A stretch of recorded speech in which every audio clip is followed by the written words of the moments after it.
내년 건강보험 보조금 확대 종료를 앞두고 보험료 급등 위기가 현실화될 것이라는 우려 속에 연장안 통과 여부가 의회 최대 쟁점으로 떠올랐습니다. 부동산 애플리케이션을 통한 거래가 점차 늘어나고 있는 가운데 자칫 허위 매물로 인한 사기 가능성에 주의가 필요하다는 지적입니다. 연방수사국 FBI가 5년 전 의사당 폭동 당시 공화당과 민주당 전국위원회 청사에 파이프 폭탄을 설치한 용의자를 체포했습니다. 미성년자 성착취범 제프리 앱스타인이 성범죄를 저지른 장소로 알려진 미국령 버진 아일랜드 리틀 세인트 제임스 섬의 실체가 사진과 영상으로 일부 공개됐습니다. 트럼프 행정부가 전문직 취업 비자인 H-1B 비자 심사를 강화했습니다. 온라인 콘텐츠 관리나 팩트 체크 등 검열 활동으로 분류될 수 있는 경력이 있는 신청자는 비자 발급이 제한될 수 있습니다. 매일 아침 마리아, 샘, 알렉스, 에이미는 단지 비즈니스를 하는 게 아닙니다. 꿈을 만들어가고 있죠. CBB는 각 비즈니스의 이야기를 알고 고객 한 분 한 분께 꼭 맞는 솔루션을 제공합니다. 저희가 만드는 것은 단지 금융거래 관계가 아닙니다. 고객 한 분 한 분과의 파트너십입니다. CBB and me. CBB and me. CBB and me. CBB뱅크, 고객 한 분 한 분을 위한 금융 파트너십을 만듭니다. 늘 가족이 먼저였던 당신. 늘 우리가 먼저였던 당신. 그런 부모님의 건강을 위해 서울 메디칼 그룹이 준비했습니다. 더 많은 의사, 더 다양해진 서비스, 더 커진 네트워크로 당신의 건강을 먼저 생각합니다. 사랑하는 마음으로 가족처럼 SMG. 시청자 여러분 안녕하십니까? KBS 아메리카 뉴스입니다. 일명 오바마 케어로 불리는 건강보험 프로그램의 확대 보조금을 놓고 오늘 민주당이 3년 연장안을 꺼내들었습니다. 내년 보험료 급등 위기가 현실화될 것이라는 우려 속에 연장안 통과 여부가 의회 최대 쟁점으로 떠올랐습니다. 첫 소식 윤범수 기자가 보도합니다. 민주당 상원 지도부는 오늘 건강보험 보조금 확대를 3년 더 연장하는 안을 꺼내들었습니다. 코로나 팬데믹 당시 확대된 보조금 수혜 대상을 현행대로 그대로 유지하는 클린 연장안입니다. 지도부는 다음 주 목요일 상원에서 표결에 나설 것이라고 예고하며 공화당 압박에 나섰습니다. That means Republicans have only 1 week to decide where they stand. Are they going to vote for this bill and bring health care costs down for the American people, or block this bill and send premiums skyrocketing on January the 1st? 앞서 공화민주 양당은 연방정부 셧다운을 종료하면서 건강보험 보조금 연장 여부를 연말까지 반드시 논의하기로 합의한 바 있습니다. 그럼에도 공화당이 이번 민주당의 3년 연장안을 순순히 받지는 않을 것으로 보입니다. 공화당 측은 합의 당시 1년 연장에 대한 논의를 기대했는데 민주당이 일방적으로 3년 연장안을 내놓았다고 비판하고 있습니다. 그러나 당장 내년부터 수많은 가입자들의 보험료가 치솟게 되는 상황이라 공화당 역시 부담이 적지 않습니다. 특히 공화당 지도부는 보조금 확대가 미 국민의 7%에게만 영향을 미친다며 사안의 시급성을 낮게 평가하고 있지만 경합 지역구 의원들의 압박은 커지고 있습니다. 따라서 자체적으로 연장 기간을 축소하거나 보조금 수혜 대상을 일부 조정하는 등의 별도의 안을 내놓고 민주당과 협상할 가능성이 높습니다. I told everybody we are going to respond. We understand the need of bringing down healthcare costs and at the same time raising access to care and quality of care. The Republican Party is the party that can do that. 오바마 케어로 불리는 건강보험은 코로나 팬데믹 당시 일시적으로 보조금 수혜 대상이 확대됐고 2022년 한 차례 더 연장됐다 다시 시한 종료를 앞두고 있습니다. 만약 27일 안에 의회 협상이 불발될 경우 내년부터 2,200만 명이 보험료 인상을 겪을 것으로 예상됩니다.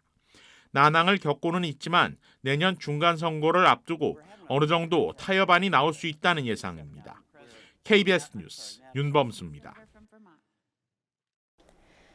진로우, 레드핀 등 부동산 웹사이트가 활성화되면서 집을 구하는 일이 예전보다는 쉬워졌습니다. 개인이 직접 리스팅을 올릴 수 있기 때문에 집을 구하는 테넌트 입장에선 더 많은 매물을 한꺼번에 볼 수 있다는 장점도 있는데요. 하지만 자칫 허위 매물로 인한 사기 가능성도 있기 때문에 주의가 필요합니다. 이유수 기자가 취재했습니다.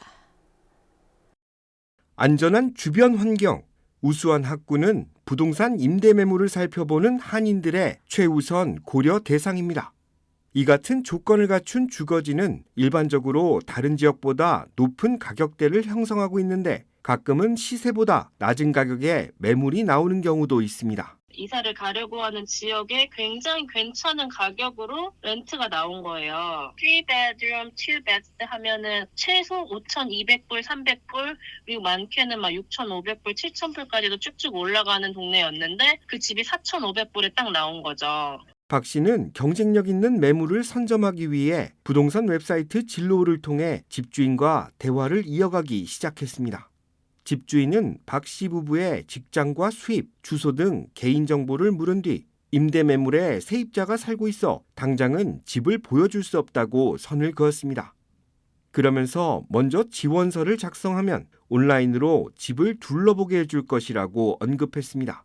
버추얼로 이제 집 안을 볼 수 있는 링크를 주겠다. 이거를 보고 이게 마음에 들면 내가 어플리케이션 링크를 줄 테니 여기에다가 지금 뭐 지원을 먼저 해라 이렇게 하더라고요. 어플리케이션 피가 인당 75불이 있으니 그거를 자기한테 계좌로 먼저 보내주면 그 다음에 링크를 보내주겠다 이렇게 하더라고요.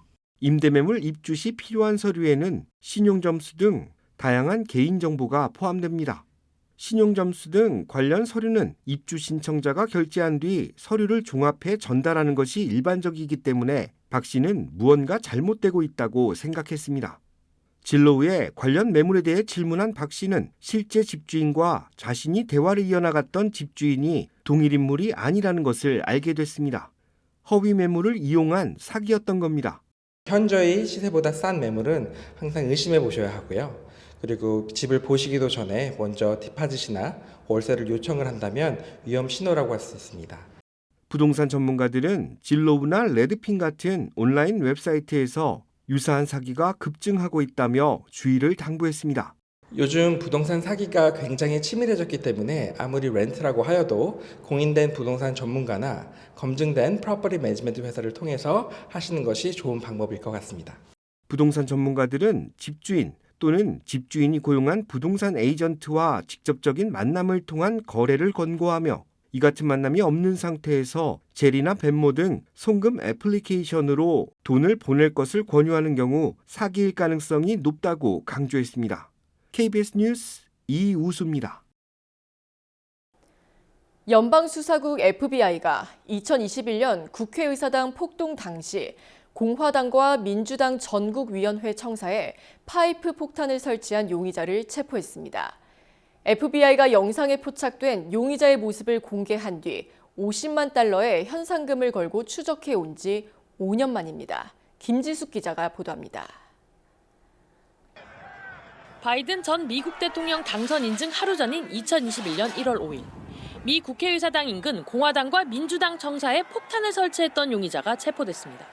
FBI가 50만 달러, 우리 돈 7억여 원의 현상금을 내걸고 공개 수배에 나선 지 5년 만입니다. And today, I'm proud to stand here before you and say, we solved it. He will have his day in court. 체포된 용의자는 버지니아주 출신 30살 브라이언 콜 주니어로 폭발물 사용 혐의 등으로 기소됐습니다. 당시 폭탄은 터지기 전에 발견됐지만 실제 작동 가능한 상태였습니다. FBI는 폭탄이 폭발했다면 사상자가 발생했을 거라고 밝혔습니다. 특히 당시 해리스 부통령 당선인은 민주당 전국위 청사에 설치된 폭탄에서 6m 거리까지 근접했던 것으로 파악됐습니다. 의사당 인근에 폭탄을 설치한 건 의회 폭동 사태가 벌어지는 와중에 경찰력을 분산시키려는 의도란 추정이 나왔습니다. 실제 폭탄이 발견되면서 의사당 폭동을 진압하려던 경찰 인력 일부가 의사당 경내에서 빠져나갔기 때문입니다. 폭동 가담자 1,500명이 기소됐지만 폭탄 수사엔 진척이 없었던 상황. 트럼프 대통령 진영 일각에선 이 사건이 민주당 진영의 내부자 소행이 아니냐는 주장이 제기돼 왔습니다. Let me be clear. There was no new tip. There was no new witness. just good, diligent police work and prosecutorial work. 댄 본지노 FBI 부국장은 지난해 11월까지도 폭탄 설치가 연방 법 집행기관의 내부 소행이라고 주장해 왔습니다. 다만 용의자 체포 발표 기자회견에선 이 문제를 언급하지 않았습니다. 워싱턴에서 KBS 뉴스 김지숙입니다. 미성년자 성착취범 고 제프리 앱스타인이 성범죄를 저지른 장소로 알려진 미국령 버진 아일랜드 리틀 세인트 제임스 섬의 실체가 사진과 영상으로 일부 공개됐습니다. 뉴욕타임스에 따르면 하원 감독위원회 소속 민주당 의원들이 이 섬에 있는 앱스타인 저택의 사진 100여 장과 영상 4편을 공개했습니다. 앱스타인은 버진 아일랜드에 2개의 섬을 개인적으로 소유하고 있었는데 이 가운데 하나인 리틀 세인트 제임스 섬은 앱스타인이 20년 가까이 거주한 곳입니다. 피해자들은 이곳에서 미성년자 성착취와 인신매매 등이 이루어졌다고 고발해왔습니다. 사진과 영상은 버진 아일랜드 법집행 당국이 감독위원회에 제출한 자료로 앱스타인이 교도소에서 숨진 이후인 2020년 촬영된 것들입니다. 영상과 사진에는 수영장과 야자수가 있는 호화 리조트의 모습이 담겨 있습니다. 사진 속 한 방에는 남성의 얼굴 모양을 한 마스크 10여 개가 벽에 걸려 있었고 유선 전화에는 데런, 리치, 마이크, 패트릭, 레리 등의 이름이 적힌 단축 다이어리 표시돼 있었습니다. 도서관으로 사용된 것으로 추정되는 방에는 4개의 안락 의자와 칠판이 있었고 칠판에는 권력, 기만, 정치적 등의 단어가 적혀 있었습니다. 하원 감독위 민주당 간사인 로버트 가르시아는 해당 사진들이 충격적이라며 조사의 투명성을 보장하고 앱스타인의 끔찍한 범죄의 전말을 규명하는 데 기여하기 위해 해당 사진들을 공개했다고 설명했습니다. 전문직 취업 비자인 H-1B 비자 심사가 강화됩니다. 온라인 콘텐츠 관리나 팩트체크 등 검열 활동으로 분류될 수 있는 경력이 있는 신청자는 비자 발급이 제한될 수 있습니다. 표현의 자유를 내세운 트럼프 행정부의 새 비자 심사 강화 조치입니다. KBTV 신영주 기자가 보도합니다. 로이터 통신은 3일 트럼프 행정부가 H-1B 비자 심사를 강화했다고 전했습니다. 미 국무부는 지난 2일 전 세계 제외 공간에 공문을 보내 영사과 직원들에게 신청자를 비롯해 신청자와 함께 미국을 방문할 가족의 이력서, 링크드인 프로필을 검토하라고 지시했습니다. 검토 항목에는 잘못된 정보, 컨텐츠 관리, 팩트체크, 준법 관리, 온라인 안전 등 검열 활동으로 분류될 수 있는 분야가 포함됐습니다. 국무부는 신청자가 미국에서 보호되는 표현에 대한 검열이나 검열 시도에 책임이 있거나 연루된 증거가 있다면 비자 자격이 없다는 결론을 추구해야 한다고 밝혔습니다. H-1B 신청자는 소셜미디어, 금융서비스 분야 등 표현의 자유와 관련된 업무에 종사하는 경우가 많아 보다 엄격한 검증이 필요하다고 설명했습니다. 트럼프 행정부는 그동안 온라인상에서 보수층의 목소리가 검열을 통해 억압받고 있다고 주장해왔습니다. 또 루마니아, 독일, 프랑스 등 유럽 국가들이 가짜뉴스나 혐오 발언 대응을 명분으로 극우 정치인을 억압하고 있다고 비판했습니다. 마코 루비오 국무부 장관은 지난 5월 소셜미디어에서 미국인을 검열한 사람에게는 비자를 발급하지 않겠다고 경고했습니다. 또 이 방침이 외국 정부 당국자들에게도 적용될 수 있다고 시사했습니다. 한편 트럼프 행정부는 유학생 비자 심사에서도 심사 대상자의 소셜미디어 계정을 점검해 미국의 적대적인 인식이 있는지를 검토하는 절차를 이미 시행하고 있습니다. KBTV 뉴스 신영주입니다. 미 국채 시장 규모가 처음으로 30조 달러를 돌파했습니다. 2018년 이후 2배 이상 증가한 겁니다. 오늘 블룸버그 통신이 인용한 재무부 자료에 따르면 연방정부가 발행한 국채 잔액은 지난달 직전월 대비 0.7% 늘어난 30조 2천억 달러를 기록했습니다. 2020년 팬데믹 관련 지출을 충당하기 위한 국채를 대거 발행했고 이후 인플레이션으로 금리가 높아지면서 확대된 차입 비용은 부채 이자의 부담을 크게 끌어올렸습니다. 미국 국가부채는 11월 기준 38조 4천억 달러 수준으로 국채는 미국의 전체 국가부채에서 가장 큰 비중을 차지하는데 현재 법정 부채 한도는 41조 1천억 달러로 점점 한도에 가까워지고 있습니다.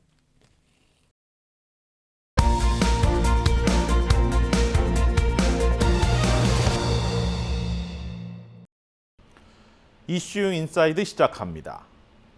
내년 북중미 월드컵 조추첨이 하루 앞으로 다가왔습니다.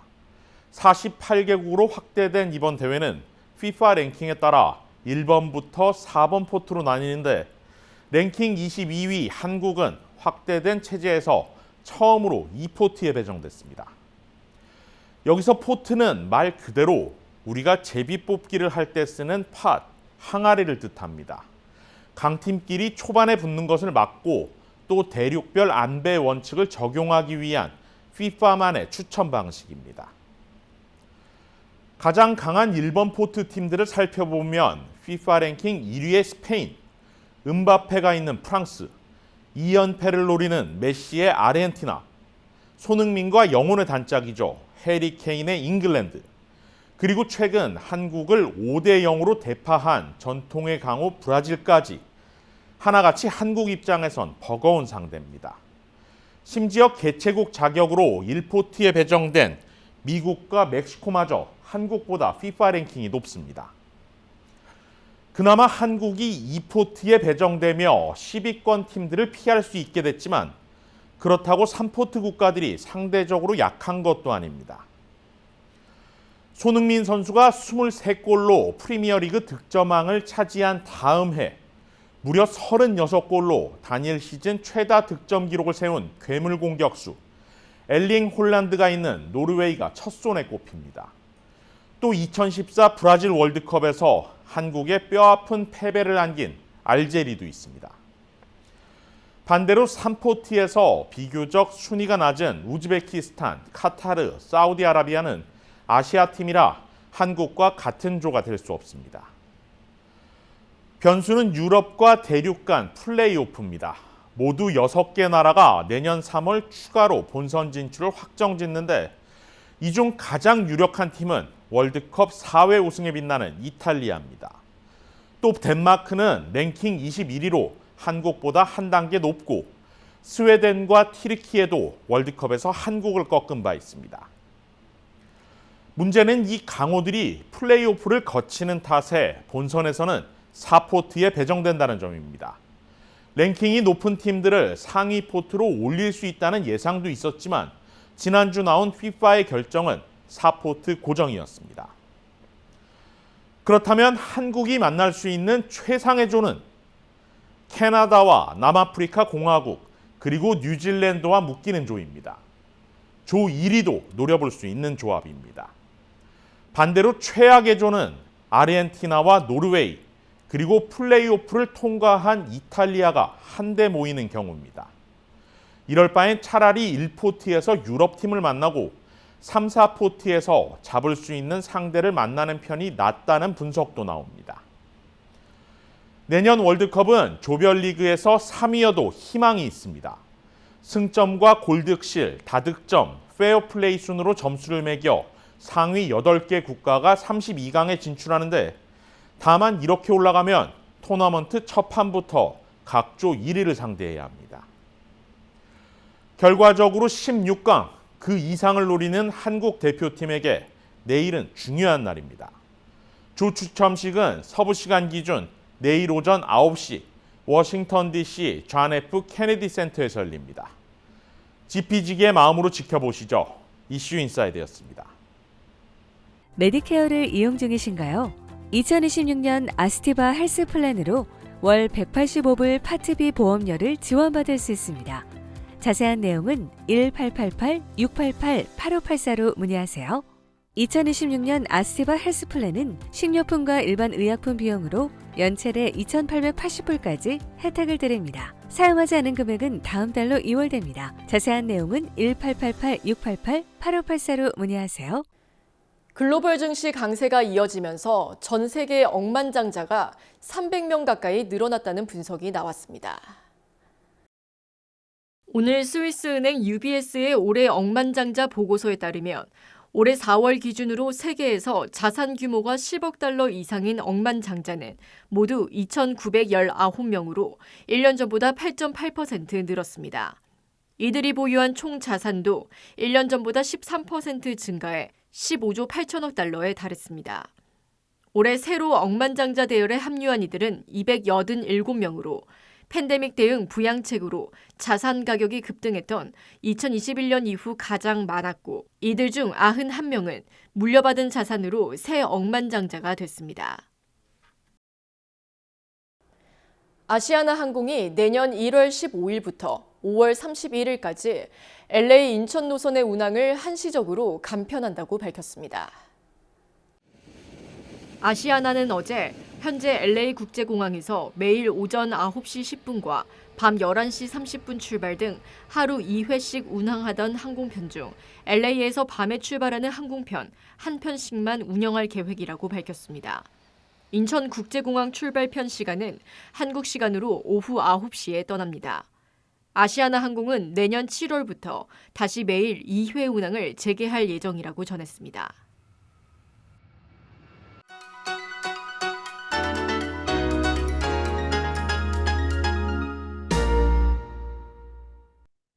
주식시장은 오늘 보합에 가까운 혼조세로 마감했습니다. 3대 지수의 희비가 엇갈린 건 11월 14일 이후 3주 만인데요. 다우존스가 나홀로 약세를 보였고 나스닥과 S&P 500은 간신히 약세를 모면했습니다. 평소보다 절제된 포간에서도 장은 개장 내내 방향을 정하지 못한 채 출렁였습니다. 2주 연속 감소세를 이어간 신규 실업수당 청구 건수는 전주보다 2만 7천 건이나 줄어든 19만 1천 건을 기록했습니다. 이는 2023년 1월 이후 2년 11개월 만에 최저 수준으로 어제 고용 둔화를 보여준 ADP 민간 고용과는 상반된 신호를 보낸 건데요. 어제 90%에 육박했던 금리 인하 확률은 하락했고 5주 최고치로 반등한 메타에도 불구하고 매그니피선트 7 중 3종목은 약세를 보였습니다. 전 종목 동반 상승이 쉽지 않음을 드러냈고 투자 심리는 마감 직전까지 사자와 팔자 사이에서 끊임없이 요동쳤습니다. 결국 어제와 오늘 발표된 고용지표가 엇갈리며 팽팽히 맞선 상황에서 내일 발표될 9월 개인 소비 지출에 대한 경계심은 한층 높아졌습니다. 지금까지 김지한이었습니다.